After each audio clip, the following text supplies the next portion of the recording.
bunch of women get in my comment section and say, "Oh, stay out of women business." I was the only person on Beyonce's internet supporting Glow even through Cha Cha Cha. I literally probably was the only person who got a video who was still speaking highly on Cha Cha Cha. And I said, the only thing you should have did with that song was let Fabio do the hook and the song was perfect. Cool. Before we get even there, I was the only person who was like, Glow should have got on the remix to Shibuya. I honestly thought at that time and moment, Glow kind of was losing herself a little bit. And this was all, of course, before Glow hit this superstar package that she in right now, where she can literally can't miss.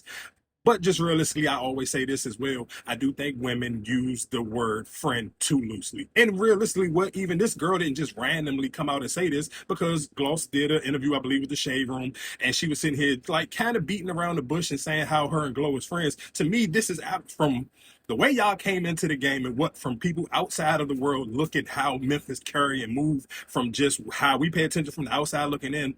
So there's nowhere on no green God's green earth that you should have felt comfortable enough not to hold down the set. Like if Glow had smoke with JT, I don't care if you were signed to QC, because look how crazy it is. You still ain't got a song with JT and you still not signed to QC. So for the kind of like cross or sit here and tell and give JT a heads up like when they had smoke, that to me is kind of crazy. And I wouldn't mess with you even. I think realistically it's crazy for you to sit here and do an interview and you know that's what happened. You probably should have hit the next subject or just sit here and say, hey, we kind of grew away from each other, we all something, come up with a different type of excuse. But to sit here and kind of play with people and you know that other people are not as famous as Glow and they may know the real situation, come on, dog, you got to be a little bit more serious. And I think this is sometimes when men always be like, when men don't like to hold themselves accountable. Bro, hold yourself accountable on this one. If you sit here and cross the gang, you can't sit here and expect for people to still sit here and give you some type of grace or still even want to be in your presence. Because I do, like I said, them as a duo or a group, when all of them was together,